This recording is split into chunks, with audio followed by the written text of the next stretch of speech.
Hi, my name is Kyle Walczak. I'm the product marketing manager here at Dell for the MD3200 series of arrays. So today we're going to look at the MD Storage Manager, which is simple, easy to use to configure your enterprise array. The first step will be to enter into the enterprise management window. This window has two tabs, the device tab and the setup tab. The device tab is the one that will list the arrays that you have configured. The setup tab is generally for managing your arrays. You can, again, add new additional arrays or rename your storage arrays or, again, configure alerts and other items. So let's start with our device tab. The device tab, as you can see, we already have our MD3220 array configured. So what we want to do is we want to kind of create some virtual disks. So to do that, you right-click on the array and you want to select Manage Storage Array. The array management window, as you can see, will have multiple tabs. The summary tab, the logical tab, physical, mapping, setup, and support. So let's start off with the summary tab. The summary tab is generally the high-level view of your array. Your array controller, how many modules, how many enclosures you have, how many hosts you have configured, and again, your total capacity and how many virtual disks and disk groups you have. The key big feature that we've added into our new MD Storage Manager is the physical view tab. And as you can see, now it's giving you actually the physical view.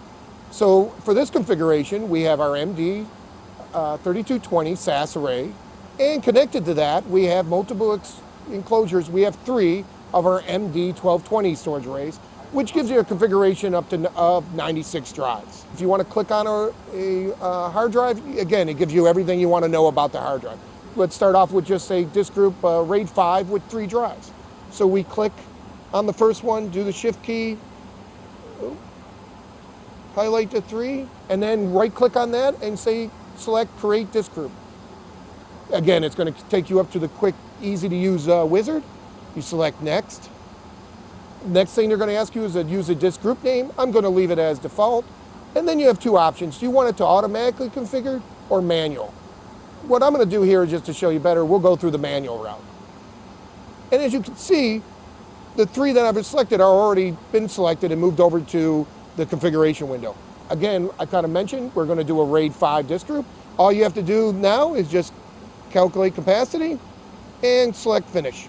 Now it's going to ask you is, do you want to create the virtual disk for this disk group? We're going to select yes, which is again going to take you up to the virtual disk wizard. Next one, pretty simple, just select next. And now they're going to say, well, how big do you want the capacity to be?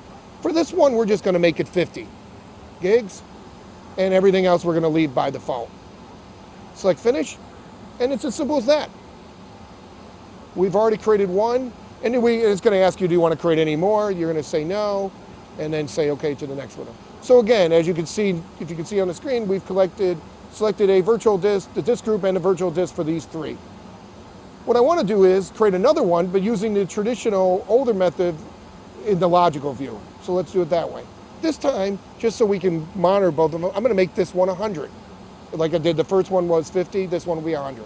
Again, we put that value in, leave everything else default, and now we select finish.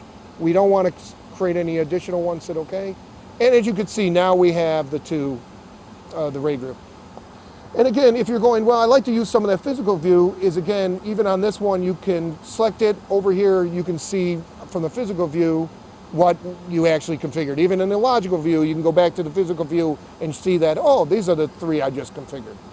For this configuration, I don't have a host configured, so we need to do that. So what we're going to do is we're going to right-click on the storage array and we're going to define a host. We'll just easily give it our 3200. We select next, and now we're going to have to identify. For this configuration, we have basically 2 HBAs with 2 ports each, so we have 4 of them, so we need to configure both of them. So this allows us to be able to have all the benefits of failover and redundancy. So we'll select the first one, give it an alias, which I'll just start off, make it quick and easy, an A, add, select the next one, give it an alias of B, the third one, C, and fourth one, D. Next, again, finish. And as you can see, now we have the, do we want to define any other host? No. But as you can see, there's a host that we created. So what we're going to do now is we've created the other virtual disk. Now we're going to map them to this host.